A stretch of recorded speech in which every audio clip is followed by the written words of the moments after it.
নমস্কার বন্ধুরা, আমি সোমা বলছি। আশা করছি আপনারা সবাই ভালো আছেন। আমি করব সজনের ডাঁটা দিয়ে পোস্ত। এই সময় সজনে ডাঁটাটা সবাই একঘেয়ে হয়ে যায়, তখন এরকম পোস্ত দিয়ে খেলে ভালো লাগবে। কড়াতে তেল গরম হয়ে গেছে, আমি দিয়ে দিচ্ছি কালো জিরে। ডাঁটাগুলো এবার দিয়ে দেবো। এবার দিয়ে দিলাম টমেটো, লবণ, হলুদ দেবো না যেহেতু পোস্ত করছি।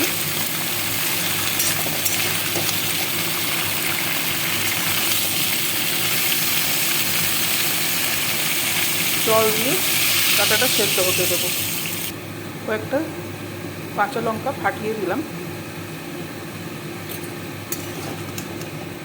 সজনে ডাঁটা পোস্তটা সবাই করেন, আমি আমার মতোভাবে আপনাদেরকে দেখাচ্ছি। আমি এরকমভাবেই করি,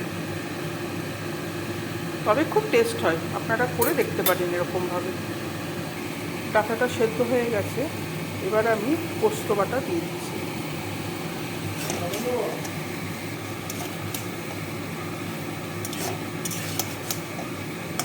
পোস্তটা দিলাম, এবার নেড়ে চেড়ে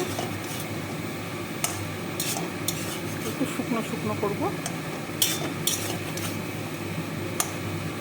শুকনো শুকনো হলেই হয়ে যাবে আমার ডাঁটা পোস্ত। আমার তৈরি হয়ে গেল ডাঁটা পোস্ত। রেসিপিটা কেমন লাগলো আমাকে জানাবেন। ভালো লাগলে আমার সঙ্গে থাকার জন্য আমি আপনাদেরকে অনুরোধ জানাচ্ছি। নমস্কার।